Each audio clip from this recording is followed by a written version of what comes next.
So my career for a long time was about what I refer to as like breadcrumbing for people. As a strategy executive, I was oftentimes hired because people would recognize, well, we want to change. They were at the very least recognize there's some version of themselves or some version of the organization that they want to reach for that and they want to get there. That's their point of arrival. I know where my point of departure is, and where they're struggling is to navigate, well, how do I get from here to there? My work in therapy is something similar at the ground level. If people are saying, like, something's off, something's not working for me, I want to change. I kind of know where I want to end up. I don't know how to get there. And I became deeply disenfranchised with even the work that I was doing, this breadcrumbing, which is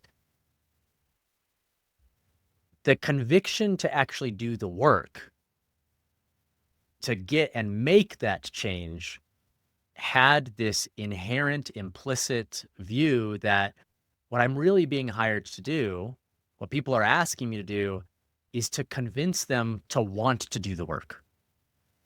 And and after doing that at high corporate levels, even if I had been where I was when I was in corporate, bringing that into therapy right now, I wouldn't be a therapist for very long.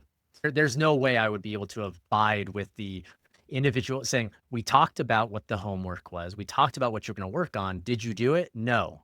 Well, what kept you from that? Well, I just couldn't find the time." Well, let's like at a corporate level, that happened over and over again. And I think a lot of people who have been in corporate environments where they are tasked with making a recommendation, those recommendation cycles of, well, I went and I did the analysis, I answered the questions, and then coming back and them saying, well, let's look at it now. Let's cut the data from this direction now. And we named this analysis by paralysis. Or what we're really doing is we're confronting the risk profile of the individuals, this inherent mythology that says that somehow we can make something a sure thing. And that people are asking and were asking me for a long time in my roles with my responsibilities is, well, we will move forward on this when you somehow magically convince us that there is zero risk. And I had to confront myself with the why was I continually submitting myself to this constantly moving target? And what was really making me frustrated? And what ended up being coaxed forward in me for the first time as a chief strategy officer who's always two steps in front of everybody else, seeing the landmines, pointing them out, anticipating the objections, being prepared to tell those stories. And for the first time, I pulled back and I was like, there's something bigger going on here that I just don't have the perspective to see. And that was an invitation for me to say, I don't know as much as I think I do, but I do Mhm. have a skill set and I do have something that needs to be deployed in a way that I don't need to see the outcome. And what I'm being asked to do is only what I can see here in the moment and to embrace the humility of I don't know where this is going to end up. What I do know is that I see other warriors, poets, humans next to me who are in the same position. But that's where I'm called to be, to Mm. jump into the ditches, to jump into the mud and say, we don't know what the future is going to hold, but life is happening right now. And I didn't get to choose what period of time that I was going to be dropped into. I didn't get to choose what I was going to be non-negotiable for me to witness, but I'm here. And there's others that are here too.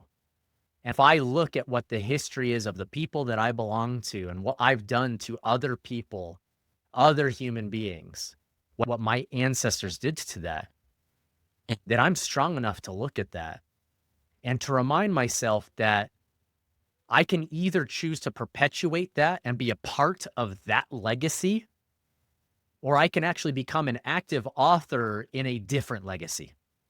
And that requires me first acknowledging what has happened and choosing different. we have the ability to transcend our instincts of comfort, convenience, and just following the path of least resistance, that we have the ability to remake a world that is different when we remember what it means to be human in all of its messiness. When that messiness includes looking in the mirror at all the ways we've been complicit in forgetting our humanity, that we need to grieve and mourn what has been done to others from which we have benefited, and that we then draw the line and say, I know that there are unconscious ways I will continue to be complicit, but at the very least, I am surrendering to the fact that I am complicit, that I am strong enough to accept the responsibility and accountability that comes along with that, and to jump into the ditch and start digging right alongside everyone else that figured that out before I did, without it shaming me into why didn't I get here sooner, and inviting that shame, guilt, and complicity along for the ride, and refusing to be a passenger any longer.